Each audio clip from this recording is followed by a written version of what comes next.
Hey everybody, it's Bruce from Nature Calls. Today we're out asking the question, what is the best hammock? Now that's like asking what car is the best car. Is it a Ford? Is it a Chevy? Everybody's got their own opinions. And on the forums, that question is asked almost every day. Like, what hammock should I buy? Well, I did do a survey and I did find out some ideas that we can actually put to use. So let's cover those. Now, of course, it'd be really hard to say which brand is the best. Everybody's got their own opinions and the brands are going to change, but there are some parts of hammocking that we can come up with some good opinions on. So I did have a chance to work with a forum and put out a bunch of questions, and I think we can answer at least a few questions. So let's take a look at those. So one of the first questions I asked was a general question, and it's, how do you hammock? Because not everybody hammocks the same way. Now, of course, there's those people that just have to have, say, the most expensive or the dream doll hammock of the day, and so they're willing to put out to get the lightest fabric, and they're willing to, you know, what everybody's saying is the coolest thing, that's what they want. It happens a lot in backpacking. But one of the first questions I asked, just to kind of get beyond that, was what kind of hammocking do you do? Because not everybody needs the most lightweight hammock. Not everybody needs something that is short, or they might need it long. And there's lots of variations that everybody needs. So the question of what type of hammock camping do you do? And so I left it open, so you could pick more than one. And probably 46% of the people were backpackers. But people also car camped, or they camped out at their home, or they camped out in their home.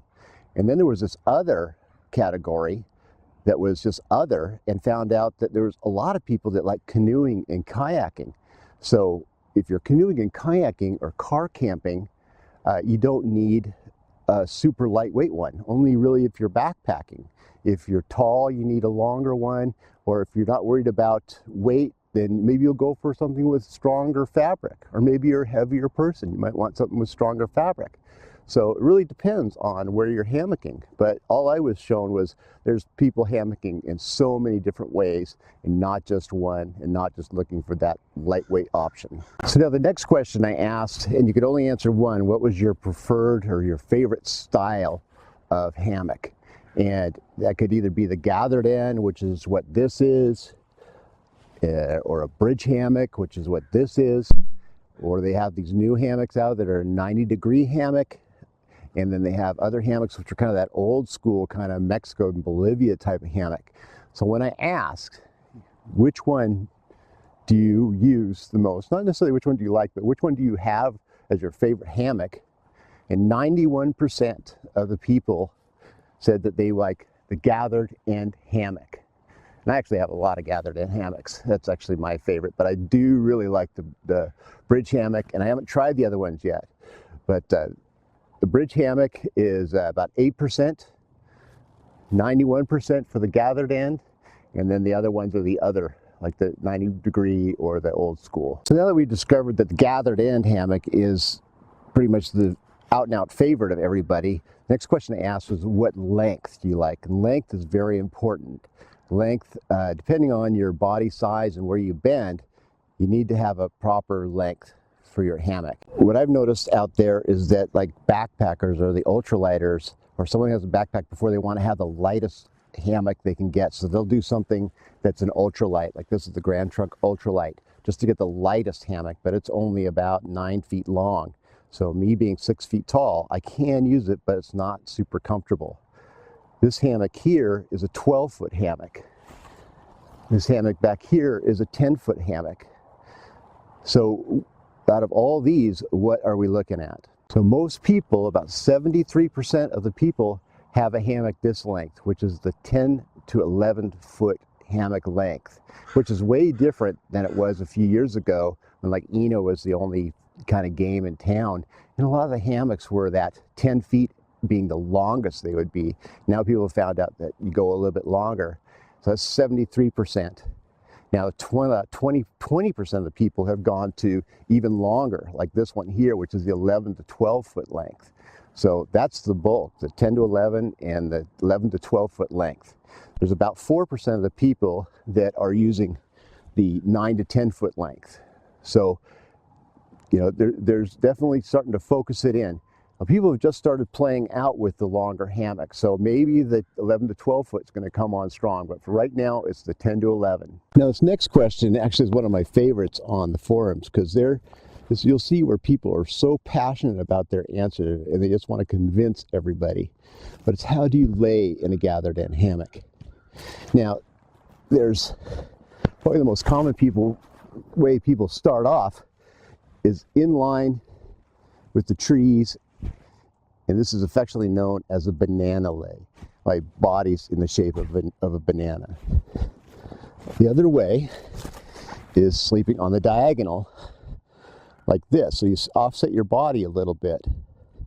Now 91% of people that hammock in gathered end hammocks do the diagonal lay, and 9% do the inline banana style. So that's where it's like people get so passionate about their answer, they just insist that they can do that. You're 9%. So 91% of the people lie on the diagonal. To get a proper sag in your hammock, to get a diagonal lay, you have to set your hammock up right. There's plenty of videos on how to get a proper sag in your hammock, but there is a couple ways. You can either set your hammock at basically 30 degrees coming off the tree, and you can get a diagonal lay. That's one way. But 93% of the people use this cord right here, which is called a ridge line. And what that does, no matter how tight your suspension is, this will automatically set your lay so you can get in and hit that perfect lay so you're perfectly comfortable. So 93% of the people use a ridge line to set sag, and the other 7% don't. Now the next question that I asked was, do you like your hammocks to have the bug net integrated all in one? This one, that bridge hammock with the fully integrated. This is a gathered end with a fully integrated bug net. So the bug net zips right onto the hammock, so you don't have an extra bug net system. And this hammock has a separate bug net system. So the hammock's inside there, and you just come in through the bottom. So there's different opportunities for each. Of course, the bug net that's attached to the hammock, they usually come all together, so you don't have to think about having another bug net system. It's always there. Away you go. These are, of course, a little bit heavier, but you can sit in there and you can actually sit with your feet out. You can keep more things, sit up and get dressed and all that. So there's one way or the other. I think most of the manufacturers out there have hammocks with the bug nets attached, and so that's a good, easy, fast way to do it. But 30% of the people like this bug net as a separate unit, and 70% of the people like the bug net zippered on. The last question for this whole series of what is the best hammock that I asked, which is always another one that gets some great, I'm going to tell you exactly how you're going to do this or not, or what to do, is the pillow. So do you use a pillow when you hammock? 77% of the people that took the surveys said they use a pillow. So it's like 22%. I know it doesn't add up right. 22% don't use a pillow, but 77% use a pillow. So those are all the facts. They were really fun. I appreciate everybody that was helping me out getting those statistics. The next one will be more on insulation. So hopefully this will help you if you're looking to get into hammocking, what to do. Of course, there's tons of different manufacturers, and people will give you tons of opinions on which brand name is the best.